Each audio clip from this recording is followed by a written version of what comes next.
Shalom, all praises to Yahweh Bahashem, Yahushai Bahashem Kakadash. It's your brother Elder Bishop Ayathun, back at you with another video. There's going to be a quick and to the point, Lord's will. As you can see on the screen, I got this article by MirrorSafety.com, 2024 conflict analysis. What countries will be in World War III? And don't have a title for this video as of yet, but the inspiration was from when I opened up my phone this morning. There's this video here by Apostle Rhyme Lab 11 hours ago. The bow of steel shall strike him through. Now, I'm 1 minute, 28 seconds in, and Spirit just got on me to look up, to Google, how close are we to World War III? And several articles came back in results, but this is the first one I clicked on, and as I'm reading down in here, scripture started popping in my head. So I said, let me hit the record button. I haven't even gone through this whole article yet. But what I did is when I did a search, I searched for articles that came out within a month. So as you can see, this is October 1st. That's this month, 2024. So, it says here, amidst the numerous conflicts unfolding in 2024, the pressing question on everyone's mind is, what countries will be in World War III? This concern arises as the world grapples with escalating geopolitical tensions fueled by a complex mix of economic, political, and environmental challenges. So on all sides, Babylon and his world, because really the whole world is part of the kingdom of Babylon, because the kingdom of Babylon, is owned by the elites, right? And the scriptures say what? The earth is given into the hand of the wicked. So not only do they control and own Babylon, which this is their mainstream empire. America is the main representative of the elites, but in actuality, they own the other countries, they own their leaders, they own the rest of the world.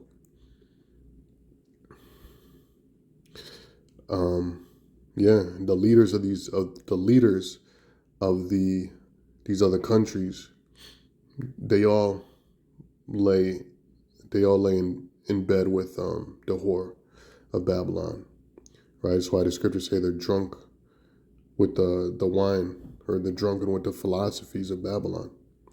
All these leaders, they all do heinous crimes together. They all participate in the orgies with each other. The religious leaders of all the world, of the globe, they all come together and they worship with the Pope, So really, all religions come out of Roman Catholicism, and there's a event once a year to where all the leaders come together and they worship Satan together with the Pope. And I don't remember what this event is called, but there is a name for it.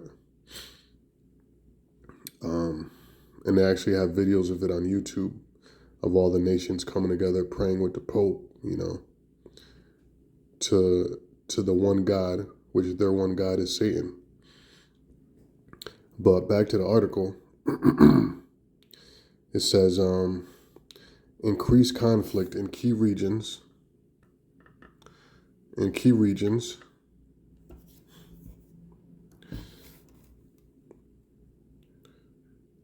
such as Eastern Europe, the Middle East, and Asia, is becoming a significant point of concern for policymakers across the globe, prompting many to wonder if we are that much closer to an all-out world war.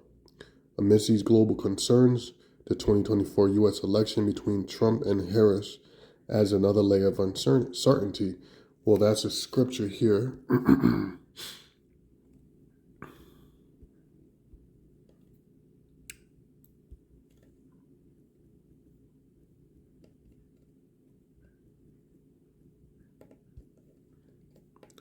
Job 18:11, terrors shall make him afraid on every side and shall drive him to defeat, meaning that the Lord's going to put this devil in such a position of difficulty, or another word for that is a quagmire, which is a military term, to where you have surrounded the enemy, or you put the enemy in such a position they have no other choice but to submit to you,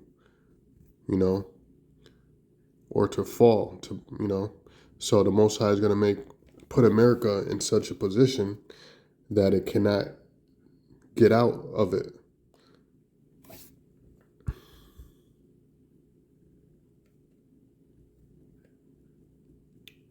Here's another scripture.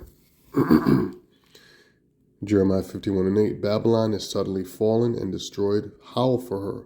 Take balm for her pain, if so, she may be healed.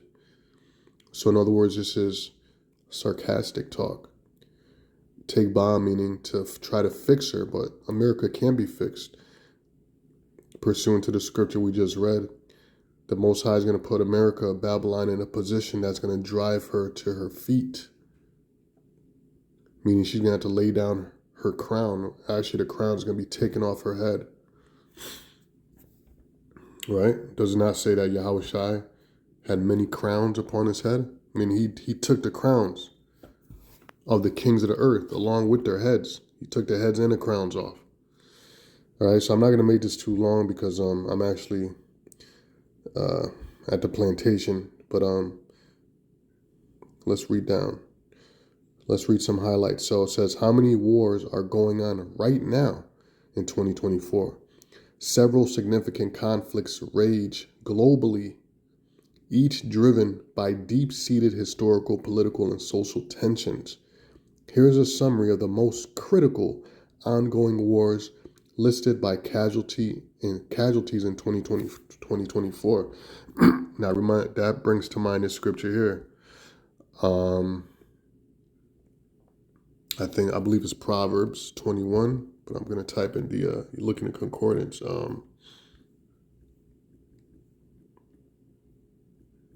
Because whenever the devil is ruling, you have what? Rape, robbery, murder.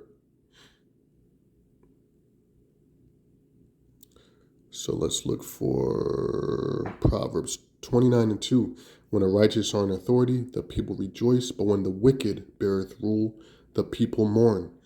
When a wicked beareth rule, you have death, you have destruction, you have rape, you have robbery, you have cruelty, you have unjust policies. Okay, so this is why there are so many conflicts globally, and that's also part of the prophecy when you read Matthew's 24th chapter, which Lord's willing, we'll go there real quick. But here's a summary of the most critical ongoing wars listed by casualties in 2024. Ukraine-Russia war, Palestine-Israel conflict, Sudanese civil war. So these are all wars going on at the same time that Babylon has her dirty paws in. Sudanese civil war, Myanmar civil war, the Ethiopian conflict, Haiti gang violence, which that was all set up by Esau, to keep the government to keep Haiti, the island, especially not the Dominican side, the Haitian side. Yeah, Slovakia. That's my plantation. So I gotta go in a minute. Excuse me. Yeah, so Esau made sure they kept Haiti because they already got them Simeonites. They got them good. So they're keeping Haiti in a state of civil unrest, mainly because of what the Haitian Revolution, which led the way to many slave revolts here in the United States because of that one thing that happened in Haiti. Because that news traveled quick. Remember, those slaves on the slave ships, they were talking. That's how messages got across. Was on the slave ships. The slaves there would be on the ships. They came over here with some news.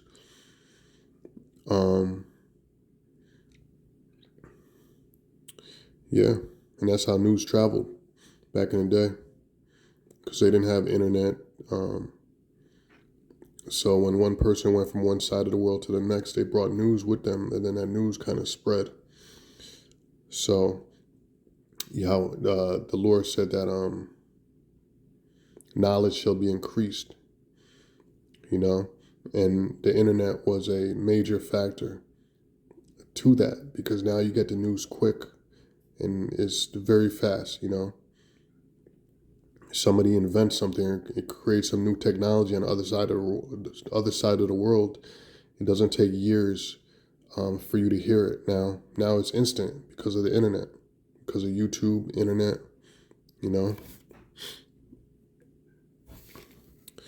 So anyway, it says Haiti, though not in a state of traditional warfare, we don't have to read that, is engulfed in violent chaos, right? So you got the Mexican drug violence. It says so many conflicts. When will World War III start? So this is what Yahushua said. He said,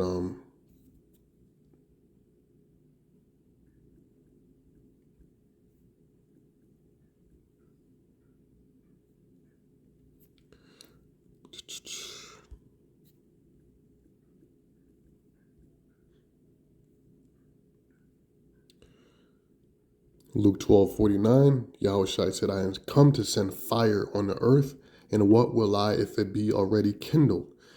Meaning, when Yahushua comes, now remember, when Yahushua comes, it's going to be in the middle of the World War III, the Battle of Armageddon, where all the armies will be fighting each other in the Middle East, Fertile Crescent area.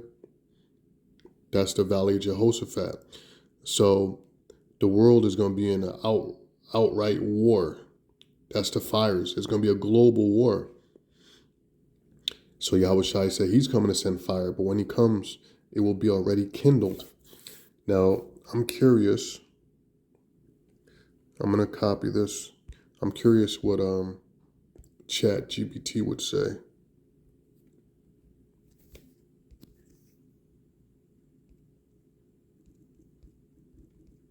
Let's see.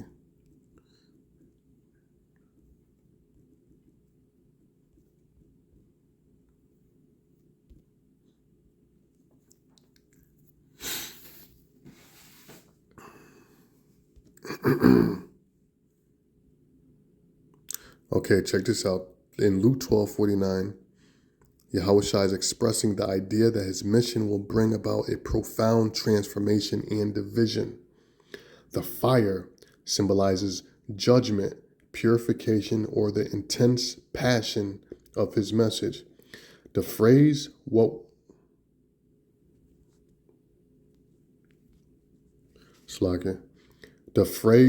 will I, if it be already kindled, suggests that the current state of the world is already charged with conflict and urgency.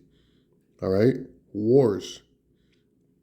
Essentially, Yahushua is indicating that his coming will intensify the spiritual and moral challenges present, highlighting the need for readiness and commitment to his teaching. So basically, it just like what I said, when Yahushua comes back, there's going to be already wars, conflicts, urgencies going on, and he's going to add to it. He's going to add the final touch, right? Because that's in the book of 2nd Ezra. When Yahushua comes back, he's going to finish the war. He's going to zap everybody with the laser beams, the chariots, and then the missiles. So let's get back, because I got like a minute left. Okay, let's get back to the article, see what else is in there. So I haven't even read the whole article yet. I'm reading it now with you brothers and sisters. So many conflicts when World War III start. So if you want to go, let's see what it says here. The conflicts mentioned previously highlight the volatility of our world. All right, that's what we just read in Luke 12. You know, what if could be already kindled? That's the volatility, meaning wars on, so many wars, governments being unstable, the monetary system being destabilized, you know, people's minds are destabilized. Spiritually, this world is destabilized. So everything's just volatile, topsy-turvy, so you can understand. Where deeply rooted grievances and geopolitical ambitions continue to fuel wars with devastating consequences for millions of people. Okay. How could that potentially, I'm right here, how could that potentially lead to World War III, and how long before it's classified as World War? Which you can say we're already in the Third World War. We're in there. It's just we haven't got to the point where the missiles have been shot. Okay? But we're in the war already. So how close are we? Well, while we don't know the exact World War III start date, the threat of a global conflict is becoming increasingly real in today's rapidly shifting geopolitical landscape. This leads to a follow-up question: how likely is World War III? As tensions escalate across multiple regions, the possibility of a third world war is no longer just a distant fear. It's a scenario that demands our attention, right? I remember when we used to go out there speaking. I don't hear it too much anymore, but when we used to go out speaking, people would be like, you guys been talking the end of the world for years. It's not going to happen, you know? You guys been saying that for every year. Every time something happens, you say, the Lord's about to come.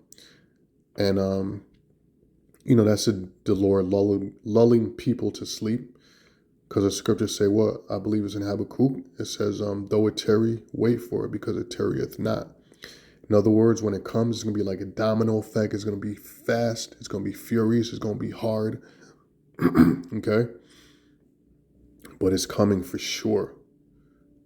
The Most High is making it seem like it's taking a while, but really it's not, because Esau is not reporting half of the shit that happens throughout the world. The Most High is showing his face through chariots, through storms, through different events that are happening throughout the earth. Some are mentioned on the news, but the majority of them are not. There's many chariot sightings being seen, a lot. And there's chariot sightings being seen in key locations like nuclear silos. In the middle of a intense war, over there in the Middle East. Chariots appear because the chariots are the angels, and they sway the war in the direction they want it to go. So in history, every single major event, there's always a chariot present. Alexander the Greek, he saw chariots. Christopher Columbus saw chariots. Like all those major events, there were chariots present. When Yahushua went back into the spirit world, those are chariots. But they don't bring that out in the news. They don't bring out all the things that happen throughout the world that can only be explained, that the Most High did it. There's no science that can explain it. The ones that they can get away with scientific explanation, they'll put that on TV, like Hurricane Helene, other hurricanes, which a lot of them were manufactured by them through their technology, HAARP.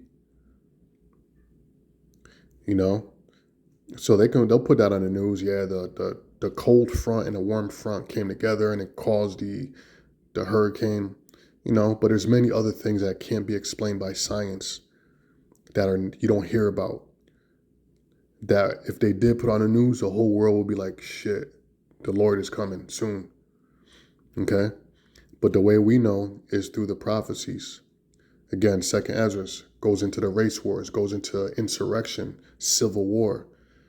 You know, the scriptures go into the MOTB, nuclear destruction. You know, and what I was talking about earlier about people saying, "Oh, you guys been saying that for years." Well, Yahweh Shai said, "When you shall hear wars and rumors of war," you know, and yeah, through our years of teaching, there's been many wars. Well, look at this. Just in 2024, it's a bunch of wars, you know.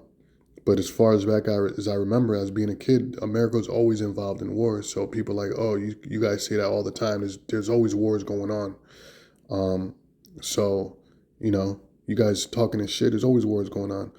Well, the Yahweh Shai said wars and rumors of war. But one thing that's different now is now the wars they're talking about are nuclear wars. And when you read the scriptures, a nuclear war is going to be the last war ever fought. There's World War III, which is going to be fought with nukes, will be the last war ever. Ever. Because after this world war, that will be the completion of 2nd Ezra 6 and 7.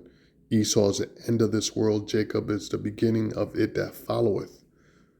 So this is going to be the war to end all wars. The third woe. All right, so I'm going to have to get off and cut this recording. But I think that was it, man. So this is mirrorsafety.com. And you could just Google this title here if you want to, if you're interested in reading this article. Hey, so with that, I'm going to say shalom. All praises to Yahweh, Ba'ashem, Yahweh Shai, Ba'ashem, Kakwadash, shalom.